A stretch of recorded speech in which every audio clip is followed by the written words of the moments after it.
All right. I'm sorry. Now to speak to me. Thank you all for waiting. Naturally, here at the zoo, wanted to make sure we had all our information. Today at about 4 o'clock, a young boy crawled through a barrier at our outdoor gorilla center, and through some bushes and over, and fell into the moat. Thank goodness he was not badly hurt going in, because he was walking in there and splashing around. But Harambe, our 17-year-old gorilla male, was a great big animal, 400 pounds. Went down and got him, carried him up into the moat, was moving him around, and it seemed very much by our professional team, our dangerous animal response team, to be a life-threatening situation.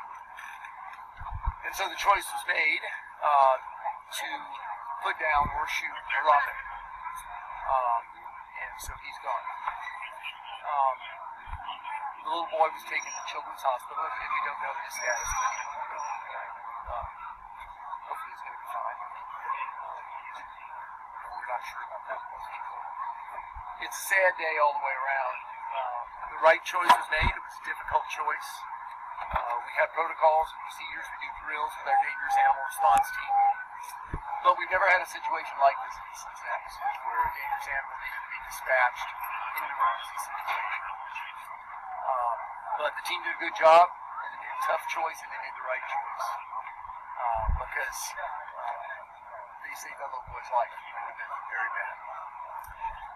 So the decision was not made lightly. Lowland gorillas are very endangered animals. There aren't very many in captivity. But it has the proper impact. When you talk about protocol, Thane, walk us through the decision, how long it took to make the decision. And then also, what about tranquilizing? Was there some thought given to that? And that's a very good question. We go through and practice those drills all the time for that very reason. The reason that tranquilizing was not chosen is in an agitated situation, which the male was, it may take quite a while for a tranquilizer to take effect, but certainly at the instant he would be hit, he would have a dramatic response. You don't hit him, he falls over. It would take a few minutes. So that was eliminated as the best option. In terms of the dangerous animal response team, we have a number of people that are trained, and they practice, and they go over drills and procedures. Those procedures were followed. I'm proud of that team. They did the right thing, and yet it's a difficult day. The zoo's in the business of taking care of endangered animals, and we certainly don't want to be in a situation where we have to.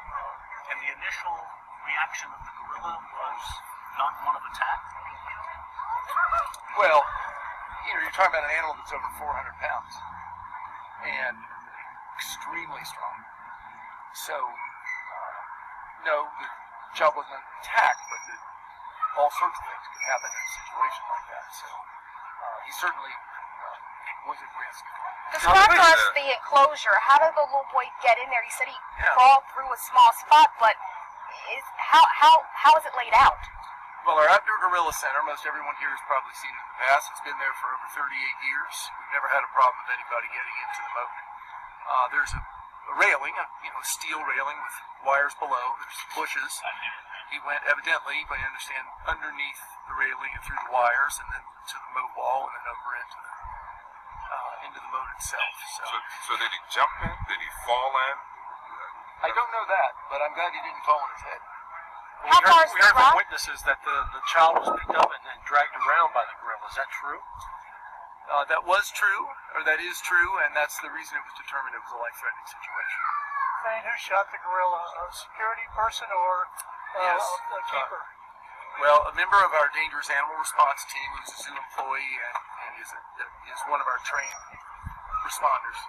What about the parents, Thane? Have you spoken to the parents? Where are the parents? We've not. I'm sure that we will, and we look forward to that. But their job is to make sure their little boy's all right. We certainly hope that he is.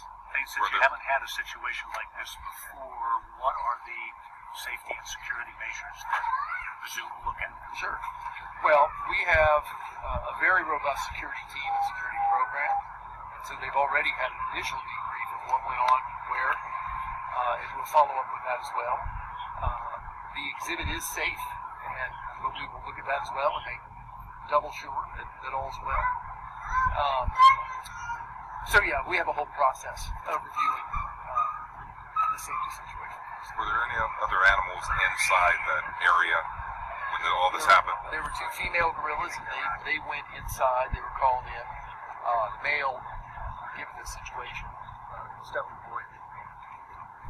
And how far is the drop from where the little boy went in to where he landed? You know, I'm not sure. If you wanted me to guess, I'd say 10, 12 feet. How long did the gorilla have the child in his possession before? I think about 10 minutes. 10 minutes? Yeah. That seems like a long time. Fane, is there video of this event? Not that I know of. Tell us more about this team that went in there after the gorilla. Well, the Cincinnati Zoo has security at the zoo 24 hours a day. We take that role very seriously. Keeping our guests safe, keeping our employees safe, keeping our animals safe. And a part of that is to have a dangerous animal response team, just so if something like this happens. It could be if a keeper was threatened, in this case, which is unusual, but the public is threatened. And so we have a team that practices for that, and prepares for that. But it's a sad day. 17 years old is this gorilla. Harambe was 17 years old. Now, Fane, when the polar bear was you let us go in, can we go in and take shots of the gorilla exhibit? I don't think we're set up for that right now. No, not right now. We're still gathering details. Yeah, so it's not really open to go visit right now. Could you give us any more details about this gorilla when she was here, or when he went to Sure. He was born at the Gladys Porter Zoo in Brownsville, Texas. We have a long relationship with them. It's where our female, who's so famous, Gladys, came from 3 or 4 years ago. Harambe was a good guy. He was a youngster, started to grow up, and there was hopes to breed him. He was not quite at breeding maturity yet, but it'll be a loss to the gene pool of lowland gorillas. Gorillas are highly endangered. They come from Central and West Africa, and they're very tightly managed captive population for genetic reasons. So the loss of a breeding male is a big deal. But we will certainly continue our gorilla program. It's one of our most important programs. Can you forward us a picture of the gorilla? We're going to send a release with a photo, and we'll get that to you within the hour. Okay. Okay? Appreciate the gorilla exhibit. Has it reopened or will it be open? Well, the zoo closed at 6, so it's closed right now, but yes, it'll be open tomorrow. All right. Thank you all. How do you spell Harambe, just so that I have it correct in our copy? Well, there you have the Harambe. Yes. Harambe. Harambe. Very fair. and many aspects. Good to see you. Hopefully you got your business okay. Yeah. Very sad. Are you available for